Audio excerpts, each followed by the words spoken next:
क्या आपने कभी सोचा है, जो चांद हमारी रातों को रोशन करता है, कभी कविताओं का हिस्सा बना, कभी प्रेम का प्रतीक, वो आखिर बना कैसे?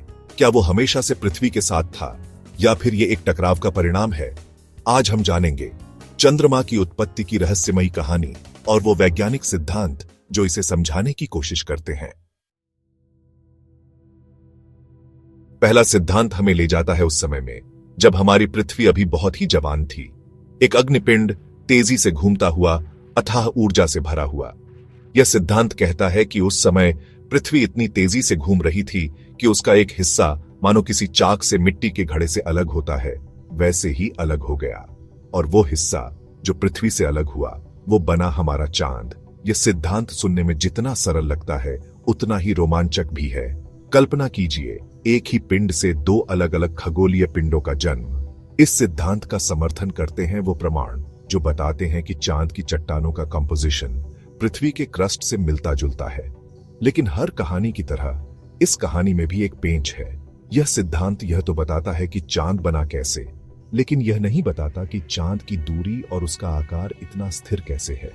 अगर चांद वाकई पृथ्वी से अलग हुआ था, तो क्या उसे पृथ्वी के गुरुत्वाकर्षण से और दूर नहीं चला जाना चाहिए था? यह सवाल हमें इस सिद्धांत पर सोचने पर मजबूर करता है। दूसरा सिद्धांत हमें ले जाता है अंतरिक्ष की अनंत गहराइयों में, जहां असंख्य खगोलीय पिंड विचरण करते रहते हैं। यह सिद्धांत कहता है कि चांद पहले से ही एक अलग हेवनली बॉडी था जो अंतरिक्ष में भटक रहा था। फिर एक दिन उसकी मुलाकात हुई हमारी पृथ्वी से। पृथ्वी के गुरुत्वाकर्षण ने मानो किसी चुंबक की तरह चांद को अपनी ओर खींच लिया और उसे अपना बंदी बना लिया। यह सिद्धांत भी अपने आप में काफी दिलचस्प है। कल्पना कीजिए, एक अकेला यात्री जो अरबों सालों से अंतरिक्ष में भटक रहा था, उसे अचानक एक नया घर मिल जाता है। लेकिन इस कहानी में भी एक पेच है। यह सिद्धांत यह तो बताता है कि चांद पृथ्वी के पास कैसे आया, लेकिन यह नहीं बताता कि चांद और पृथ्वी की रचना इतनी समान क्यों है। अगर चांद और पृथ्वी अलग अलग जगहों पर बने थे, तो उनकी संरचना में इतनी समानता कैसे हो सकती है? यह सवाल हमें इस सिद्धांत पर भी संदेह करने पर मजबूर करता है। तीसरा सिद्धांत हमें ले जाता है उस समय में जब हमारा सूर्य भी एक नवजात शिशु था और उसके इर्द गिर्द धूल और गैस के बादल घूम रहे थे।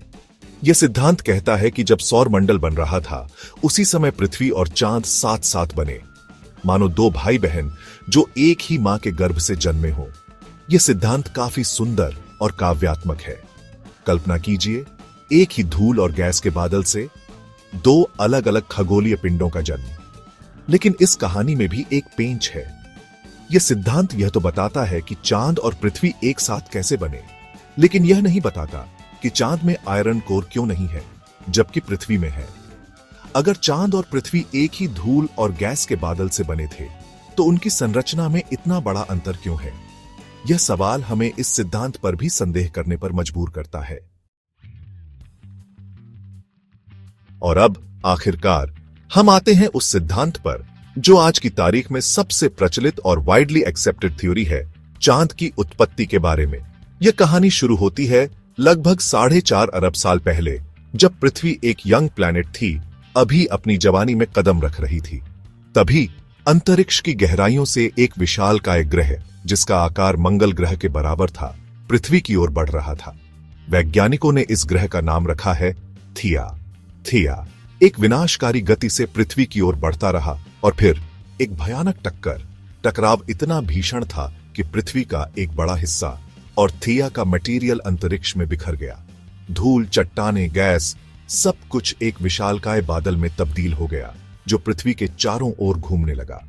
धीरे धीरे समय के साथ गुरुत्वाकर्षण बल ने इन बिखरे हुए टुकड़ों को एक साथ खींचना शुरू कर दिया और इसी प्रक्रिया से अरबों सालों के दौरान चांद का जन्म हुआ। यह सिद्धांत बाकी सभी सिद्धांतों की तुलना में ज्यादा तार्किक और प्रमाणिक लगता है। यही वजह है कि मून और अर्थ की क्रस्ट एक जैसी है, क्योंकि दोनों ही मूल रूप से पृथ्वी का ही हिस्सा थे। और यही वजह है कि मून में आयरन कोर नहीं है, क्योंकि वो तिया से आया था, जो ज्यादातर सिलिकेट और ऑक्साइड से बना था। यह सिद्धांत हमें बताता है कि विनाश कभी कभी सृजन का कारण भी बन सकता है। तो ये थी कहानी चांद की उत्पत्ति की, एक रहस्यमयी कहानी जो आज भी वैज्ञानिकों को सोचने पर मजबूर करती है। अगर आपको यह वीडियो जानकारीपूर्ण लगा हो तो लाइक, शेयर और सब्सक्राइब जरूर करें माइंड स्क्रिप्ट को, जहां हर कहानी होती है सोच से जुड़ी, विज्ञान से जुड़ी।